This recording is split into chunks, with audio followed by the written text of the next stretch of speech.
What's up, everybody? Welcome back to Charge Sports. My name is Connor. I go by the alias of X-Raid. I am joined by my co-host Bear, aka Bobby. Bobby, we haven't done a podcast in a minute. Let's keep some of the same old routine we have been going on, but let's introduce some new topics today. So, what we got going on today in Charge Sports? Well, there's actually quite a few things that's been going on. Not only the fact that you're going to see some of us out at DreamHack Dallas, which is something that's coming up in the next 2 weekends. I also have started to proceed with fully operating my own youth soccer team, so I'm going to be doing that in the upcoming fall. So that's some fun stuff. Outside of that, work. Work, work, work. I have started a new day job, so that's been occupying a lot of the free time and space. So, and then on top of that, we've been at ball fields. I have stepkids that have travel baseball, softball recreational and t-ball recreational. So I've been at the ball fields pretty much a whole lot. So, but that's pretty much a little bit different from my normal, I can say, routine. But I would say now it is my normal routine at this moment, because the fact that everything is operating smoothly and transitioning a lot better. So, but how have you been? Yeah, I haven't spoke to you in our last conversation. I want to kind of highlight was us discussing about the pre-draft stuff, and we haven't really talked about what the Atlanta Falcons end up doing. So I definitely want to mention that a little bit, especially NFL talks, college talks after the draft, especially seeing where everyone is laid and what will look like the NFL. But first and foremost, Connor, I want us to go into details on what is happening right now. What is happening in professional sports, in professional esports, what is happening currently. And right now, the most talked about things right now is going to be the NBA, the WNBA draft. Honestly, your take on Caitlin Clark the last time was something I would say was very accurate, because we've seen more hype about the WNBA in years than we've seen in the last, preseason games. We're getting hype, not just around Caitlin Clark. You've seen Angel Reese get the same hype. You've seen a lot of these ladies starting to receive recognition on what would be normal for any other professional athlete coming into the league. You know what I mean? Like, everybody was watching Wembanyama, hell, in the summer league. So it's just like, it should be that same intensity for any of the new rookies coming into the WNBA. So I want to talk about, how that is. Obviously, the bigger talk is the playoffs. You see where it's currently standing, the matchups we've seen. So let's dive in. Where do you think, currently, after everything's transpired in both WNBA and NBA currently, do you feel like the state of basketball is in a really good state? Do you think it's in a good condition based on the playoffs, to what we're seeing? We're seeing the new generation come up, and then you're now starting to really see, proper and good publicity about the WNBA. Because anything we've seen about the WNBA in previous past, not to try to hit on anything bad, but it's been negative. It hasn't been very positive, media. So this is the first, I feel like, good, solid media we've seen across the board, especially how much they're covering on it. Um, I think there's always been media coverage. I think as someone who's worked in the media my entire career, it's about how you cover it. So I knew Caitlin Clark would be a hit because that's how the exposure works. So they had to create topics of discussion that people want to watch. So why was Caitlin Clark so hyped up? Well, we've never seen somebody have Steph Curry-like traits, right? Steph Curry coming out of Davidson in 2006 came out by the storm. You've never seen somebody pull from three and have no, just keep doing it. And I think we learned very quickly that in any professional sport, you want a villain and you want the hero, right? So they made Angel Reese a villain. They made someone they keep creating stories to get you to watch more. So what was Angel Reese? She was talking too much. She was flashing too much. She was taking provocative photo shoots. She was making all these deals, but she was successful. And people don't recognize that. They only see the bad parts. She's a black female athlete. She's tall. Her school got killed in the NCAA tournament. She's this, this, and this. But the part where you didn't see is she was a top 10 pick. She put into a good situation. She's one of the best players in the entire, professional sports scene right now for WNBA. So what we have to realize is that, yeah, it's in a good spot, but why is it there? It's because the writers, the journalists, the people who spend every day of their lives writing about this created this. That's what you want. So to answer your direct question, people are finally realizing that WNBA can make headlines. Let's talk about good things, right? The more you And that, talk about it, the more it gets publicity. but that, So like I feel like, don't get me wrong, like I do think that Caitlin Clark is a great addition, to the WNBA, and we have to respect what she's done on the college level. But it's like we're completely forgetting, and here's where I feel like a lot of people are getting the hate on Caitlin Clark is that should this rookie give so much hype than a team that's getting ready to theoretically do what Jordan did and go on a three-peat, or Kobe did and do a three-peat? That's what a lot of that's where the real storyline is, and why a lot of hate is going Caitlin Clark's way, is because you're forgetting about, what is it, Las Vegas Aces and Asia Wilson. Asia Wilson has won everything. She's on the top level, but yet that's a conversation why I feel like Caitlin Clark is getting a lot of her hate. Now, I'm not hating on her personally, but I'm just stating, you can see, that's why I want to ask you, why is it good media then when Asia Wilson has done something, has broken tremendous records? Candace Parker have done the same thing. Why was the media not in the same favor? Now, obviously, I'm asking you, a rhetorical question. You're probably just going to answer the best way you can, but what do you think about that, at least? Because, in my opinion, the same hype should apply around them. They've broke history. They've done it all, even at the college level. Hell, you can even think of Brianna Stewart, if I'm saying her name correctly. She's done it at the highest level, even over at Seattle, and winning titles. So it's just I don't think there's any hate. The reason why people were ragging on her, she had 10 turnovers in her first game. And she was making bad situations. I saw a video clip on the other day where she went to lane and got blocked. Well, duh, you're a point guard going to lane, you're going to get blocked. That's like being a wide receiver and walking into your safety. You're going to get picked. She was making dumb decisions, right? But it's a hello, welcome to the WNBA moment. I don't think she's getting any hate. People only hate because they don't want to see you succeed, right? We know this about sports. It's like for us with OKC. They want to see you fail because they're jealous of you. Why do people? I've only seen a few articles where Caitlin Clark this. I'm like, you're giving her more fuel to perform better. And when she does well, you'll shut up. But the moment she screws up, you'll write about her character's bad. It's like any other athlete. As soon as you mess up, you know this personally, I know this. As soon as you mess up in anything in life, they'll be the first person to scold you. They'll talk about your character, they'll talk about your skin color, they'll talk about your character, they'll talk about everything that's negative about you. They'll say nothing positive. Hey, Bobby accomplished this week. OKC Chargers did this week. They will never do that because that doesn't sell. What sells is Bobby and Connor from the OKC Chargers talked bad shit about Caitlin Clark. That's what they'll talk about. They won't talk about all the good things we said. And they'll create a clickbait article that then you'll read, has nothing to do with the topic, and they just made their money off you reading that. That's why they're doing it. fair enough. I respect it. Well, you did say I would give you a serious answer to a rhetorical question, so that's the answer to your rhetorical question. All right, fair play. Yeah. So we're going to go ahead and transition to the NBA because partly with the WNBA.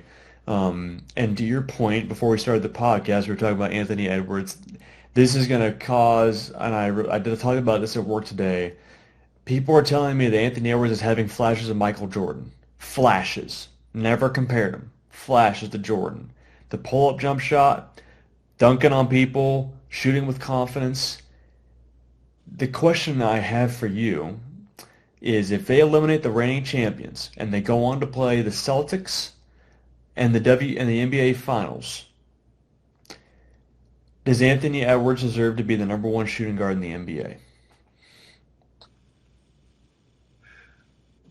DOG. Dog.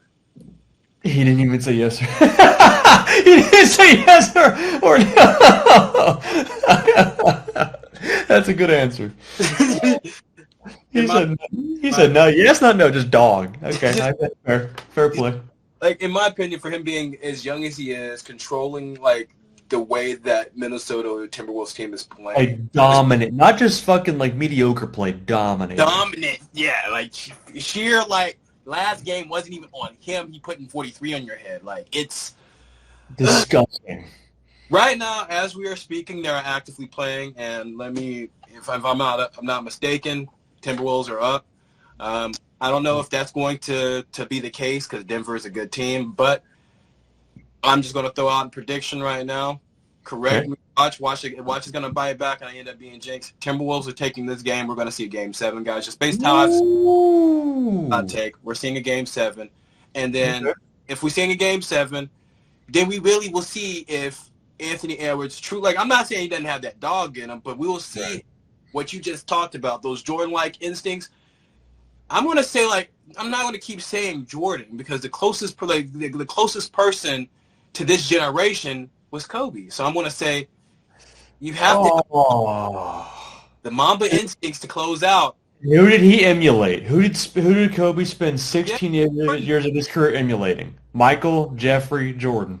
yeah, but like if we're going to compare decades to decades, we can't forget Hmm. about the person who kind of helped keep Jordan's legacy kind of alive. Because if it wasn't, you think about it, just like any other great legend off in the 90s, if we didn't see someone who looked like him or do what he was doing, he wouldn't stay relevant.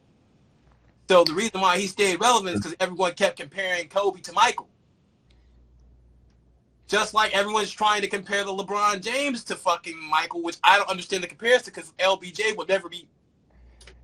I'm gonna. Well, let's squash that completely. I'm Let's squash that. And I don't care if this gets hate on this episode because you can tell by me I don't give a fuck right now. Excuse my language.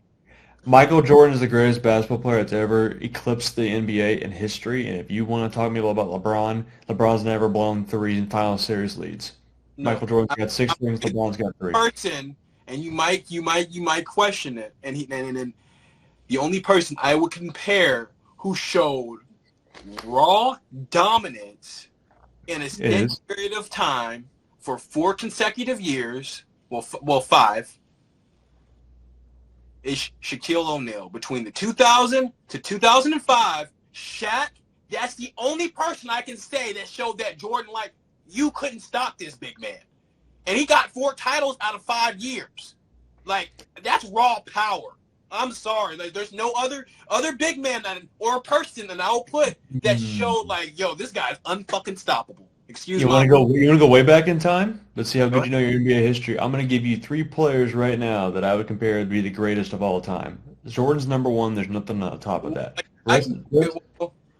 Well, I So, have. If you want my top 5, I'll give you my top 5 after yours. Go ahead.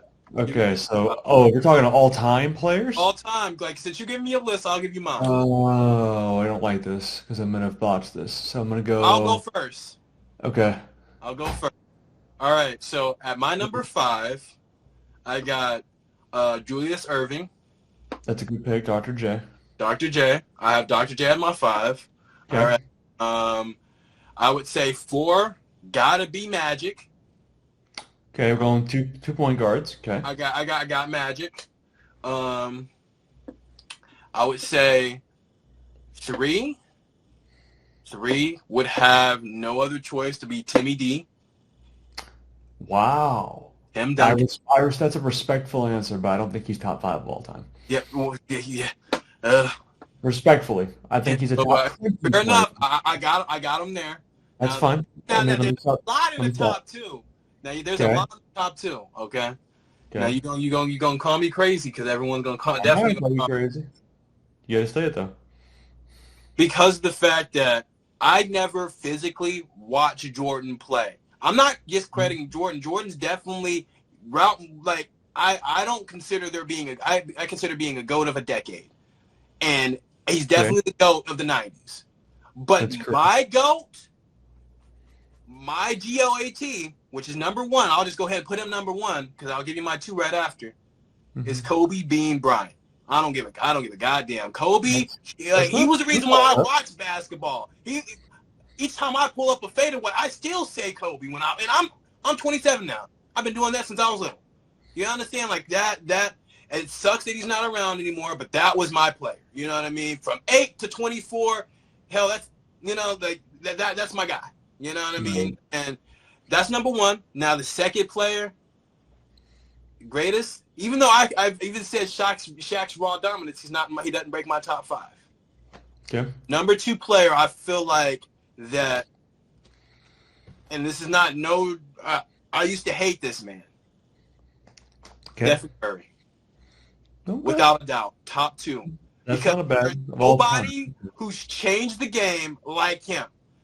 And like, don't get me wrong, people are gonna look at my list like, yo, you didn't have LBJ, you didn't have Wilt Chamberlain, you didn't have Bill Russell. I didn't get the chance. Like, all right, Wilt and Bill, we didn't get a chance to watch them. We don't even have film on them barely. You know what I mean? So we can't really, like, unless you're an old head, you really can't just compare what they did. And I'm not gonna say they was playing plumbers because I'm not gonna discredit what they did.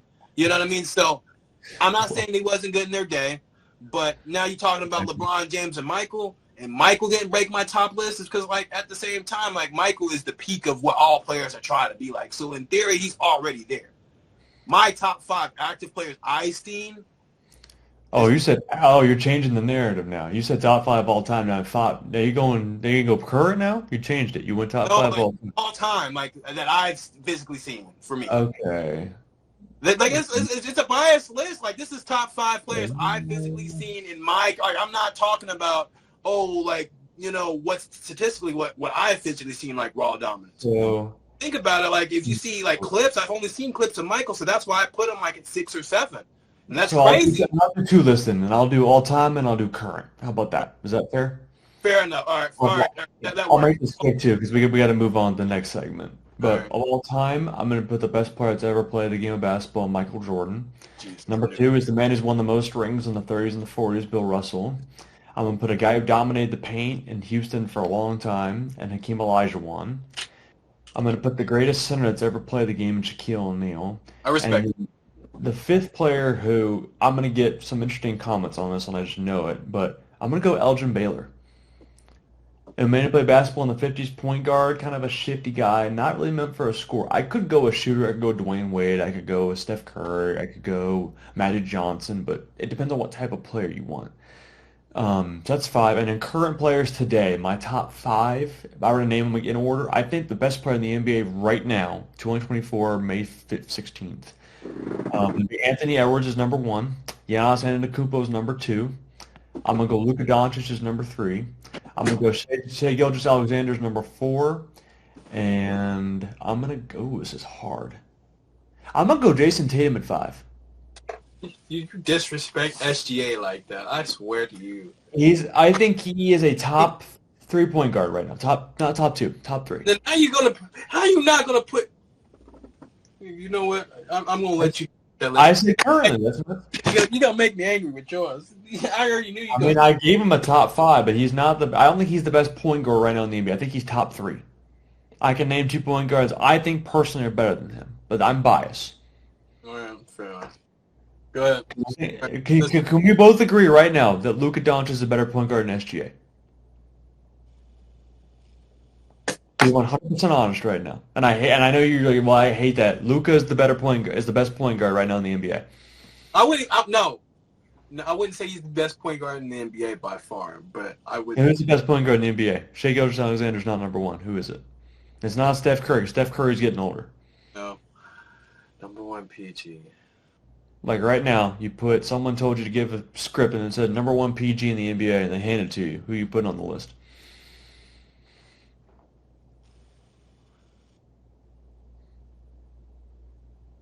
It's hard, isn't it? Brunson. That's a great pick. That's a fantastic pick. Jalen Brunson right now is probably the number one PG in my opinion. That's not discrediting us. No, that's not as great at all. I think he is one of the best players in the NBA. They're both dogs, but he's a dog. Mhm. Put two It's G's. crazy how he leaves Luka and becomes an automatic all-star. That's what I'm saying. Yeah. That's Like, what I'm saying. Like, they replaced Brunson with fucking Irving, and Irving's going off. And I discredited Irving last year. I thought he was a locker room killer. This man has been destroying in the playoffs. all right. So But anyway, we got to transition to the next topic. So if you guys want to talk about WNBA or NBA, leave it in the comments below because we want to talk to you more about it. And by the way, we've said it every single podcast so far up to this point, but Bobby can agree with me. Leave topics of discussion in the comments. What do you want us to talk about? What do you want us to engage with? Should we do a live podcast where we answer your questions on Twitter? Let us know. We'll go live. Next topic of discussion, I think you briefly mentioned it, was esports. And I wanted to get your take on this because you wrote this down on our list. So what do you have going on in the esports scene?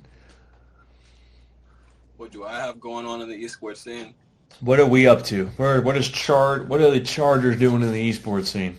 Right now, what we're doing is we're rebuilding. Like one of the biggest things for Oklahoma City Chargers this year was rebuilding our infrastructure because last year we swung at a lot of different, esports and seeing what we was at, what we was strong at. We retained a lot of our rosters at the start of this year. We've been focusing down on competing. We've been having success with our fighters having a string of wins in those departments. We have reestablished ourselves in quite a few of the games we left, such as the likes of Call of Duty, entering a few leagues. We are entering Stormgate, which is a game that I personally had a chance to play the beta at DreamHack Atlanta. So they're fun. Like it's like StarCraft, really fun RTS game. I enjoyed it. So we brought in a player there. Like I said, we have some things that we're rolling back for Chargers. One of the biggest, I feel like the biggest steps that we have going on and what we're planning on doing is including more community game nights. We'll be having more game nights with, that also having more, content from our creators, such as the likes, question and answers, things like that, more engaging stuff. Events wise, I can't tell you exactly what the roll card is because during this period, everything is, kicking into next season. Everything starts to get dead in the summer. You know how roster mania and everything like really starts to die towards the summer months. And then things start kicking back up off in August. But I do plan on announcing some few things and, some events that we plan on doing in the upcoming summer. We might get back into hosting tournaments. That was one of the biggest things that we did over last year. We hosted a lot of tournaments. We did a lot of things for different charity events. So I want to get back to what we love doing. But that's pretty much it. Like there's a lot on the cards, but I do think the biggest thing that I'm just mainly focusing on. I'm not prioritizing anything else over it. Is DreamHack Dallas, which myself as well as MC will both be present at DreamHack Dallas. You probably will see me streaming on the Oklahoma City Chargers Twitch page at DreamHack Dallas. If you see me at the event that you're already there, come say hi. We'll definitely be there. We'll be chilling out for the weekend, trying to, do some things, network, have some fun. But like I said, after DreamHack, I'm going to be back locked in, working, trying to make sure that we are competing for the next stretch of events because that's where it's at. But I also want to make sure we're producing the best content as well as staying connected with our community because without you guys, we wouldn't be an organization. Without our fan base, we wouldn't be anything. So I want to make sure that we really start building. I know I've been trying to transition us over to Discord. So bear with us. A new Discord will be made. I just been overbooked with a lot of stuff, but I will have a Discord made and we'll get everything switched up. But that's a little bit about us. You know what I mean? Like we've been slowly climbing back. I feel like we're finally seeing some really good progression, especially after this month. May was a really good month. Everyone was really back up. We started competing in events. Everything started to really start getting back to how things used to be. So it felt good. It's good, man. I want to you teased a couple of it. So there's 2 or 3 projects that Bobby have and I currently have planned on going. I guess I'll go ahead and I won't really announce anything because we haven't made anything official, but we're gonna try. If you all remember the Omen of Optic for Call of Duty series, this was back like 6 CODs ago, like 2018-ish. Um, what we're gonna plan on doing is doing like a 1 rank match a week or 1 or 2 rank matches a week, depending on the schedules that we have. But because I'll have more free time because I have a new career, so I work at home now. Um, but so you'll probably see an upload for COD for rank matches for just a CRG Storm. We'll try to find some people we used to play with back in the day to play with us. So that's COD content. We do have a CRG Storm team. We promoted it a few times on a Twitter page, but I want to get more into that because we have a female team that I think is a good potential, and they're really confident. And I think as long as they get their stuff together, and we're already in a couple of leagues, which we've Bobby and I have been waiting on for a very long time. So now it's finally coming through, and now it's up for them to perform. And there's a couple other announcements we have for the esports scene, so keep a look at that. And like Bobby said, if you're at DreamHack Dallas, I will not be able to go, unfortunately, as I started a new career last week. Um, but if you see Imphy or Bear, go say hi. Yeah, he's a tall guy. Imphy's pretty tall too, so go say hi to them. They'll be wearing the rep and the merch. And Um, if you see Connor in Georgia, make sure you kick him in the shin because that's the first. People don't realize when I'm tall. I'm like, I'm not joking when I'm tall. Once you see him, if you see someone that's 6'7", 6'6", just start hammering his knees with feet kicks because Is this cyber assault on the podcast? make sure he falls. Like you got all the permission. It's just man, disrespect. No, we got a lot of stuff planned for the Storm and a lot of stuff planned for OKC. We've talked about a rebound, but I'm tired of saying rebound. It's no longer a rebound. We're this summer's getting. I'm gonna project this right now, Bobby Strip. It's gonna be the best summer we've ever had. Yeah, I'm not gonna say it was a rebuild. I would say the rebuild was the first 3 months. You know what I mean? From January to March, it really was. Just us. Getting everything reorganized. I would say April, everyone had their things start really kicking up, IRL, so we kind of just took a little hiatus. But, May, we really kicked things back up and started getting back where we needed to be. Tournament started rolling. We're back, baby.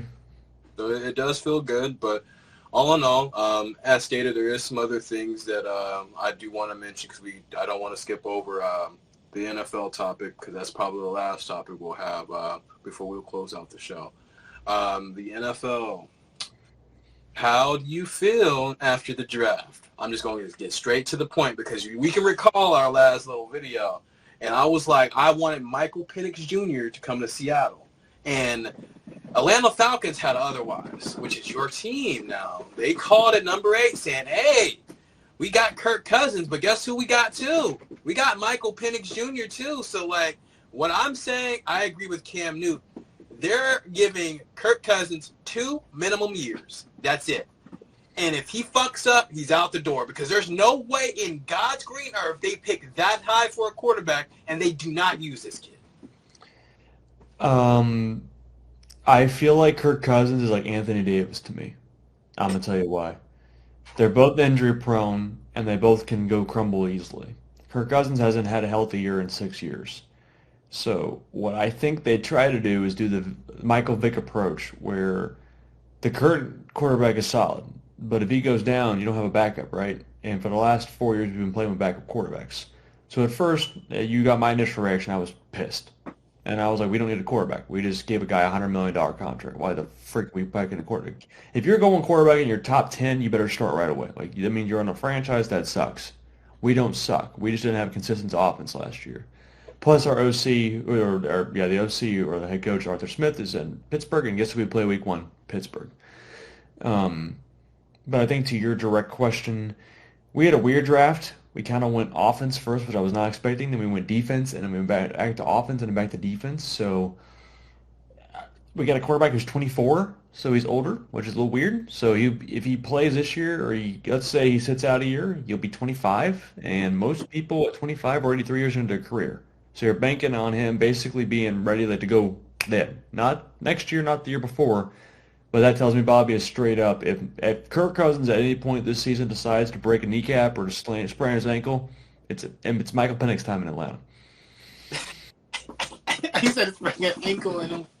That's funny. I can see that out. He'd be like, "Yep, it's my time.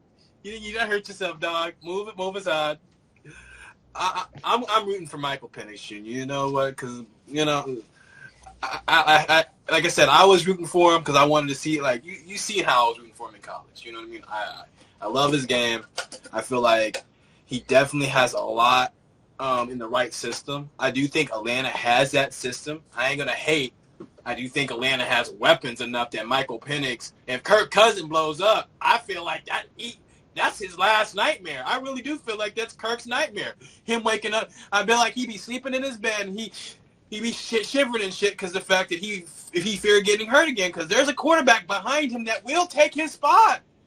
It's not like you got a fucking Telling you, man, Marcus this man Mariota gets behind fucking chopped. This you. man gets sacked from behind. He falls on the ground, fucking in a field position, and gets carted off. It's Michael Penix time. You got Tim Tebow as your backup. Like, dog, you got a Okay. dog Oh, behind you. wait. I ain't calling him no damn Tim Tebow. Let's not give him that kind of credit yet. He ain't done shit yet.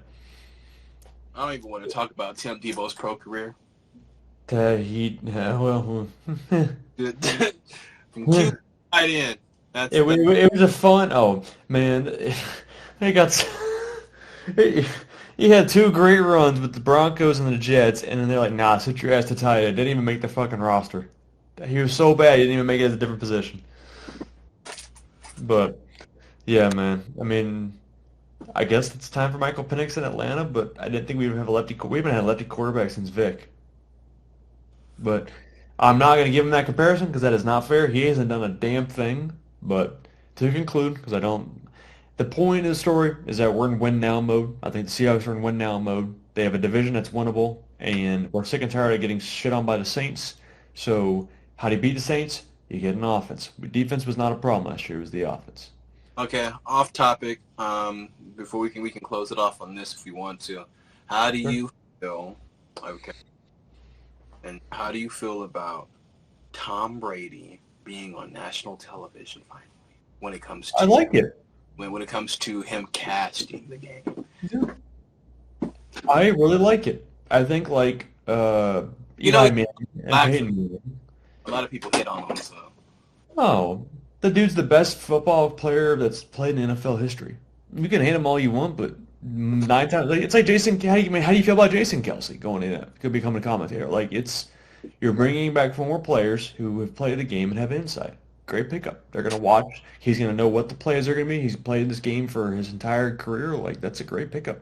He's gonna be a great commentator. You hate him or not because he beat your team every year for 16 years. I mean, me and you both can agree. I don't like Tom Brady, but he's a good player. yeah, I hate that son of a beep. He ruined a lot of our fucking years. You're damn right. No, he ruined a back to back. I don't even want to He talk about ruined shit. You're right. That's what I'm pointing. Like I he made know our lives fucking miserable. the dream. I still have nightmares on why Pete Carroll didn't call a rushing play with the best You had Marshawn Lynch at the 1 yard line. You throw a little short. Okay, I will never understand that play call. ever. That will be the worst. Okay. By the way, and we'll end it off on this note. If you're an offensive coordinator or you call plays in professional or collegiate or youth or any side of pee wee football, if you're at the 1 yard line, run the fucking ball. Please, I don't care. I don't care. Like I said, I'm gonna finish it off on there, and I'm gonna say this. I ain't gonna be butthurt too many times. I wouldn't care if Marshawn Lynch run it twice, and that defensive line had some big boys who stopped him, and we lost the game that way. But not knowing that we did not do it, and we decided, oh yeah, we're just gonna throw it in a jumbo scheme, knowing there's going to be a DB sneaking. I'm not just playing the The ball. ball. Bring in a fucking defensive lineman as a fullback, and I mean punch that sucker in. I don't care. Give it to I the don't line. give a fuck what a power. Go down the fucking middle. Old Pittsburgh Steelers to put my fattest guy in the background. Big boy, Literally, get in put your there. 400-pound fucking offensive tackle in there and punch the fucking ball in. I Get the would fattest motherfucker on the offensive line and throw him in. I would have been like, yo, big boy, I know you haven't done this before. You gotta move 2 feet. That's all I need you for. Push. And don't Push. stop pushing. Get behind the center and fucking ram it. Ram his shit. Straight forward. And don't even look twice. That's all you gotta do, man. Run behind his ass and push him in. That's all you gotta do. That would be the funniest shit. It's just two big boys. He's just too fat. You see two fat linemen just fucking double teaming one guy. That's all you see. Alrighty. That's fixed. I'm done. Okay, we can end up on that. I'm done. That's a tush bill, dog. That's Okay, y'all.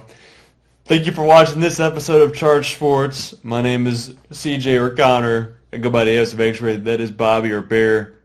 We're glad we get to do these as often as we possibly can. Leave some comments for us. Follow us on Twitter at xray at crg_bear, and we'll see you guys in the next episode. Peace.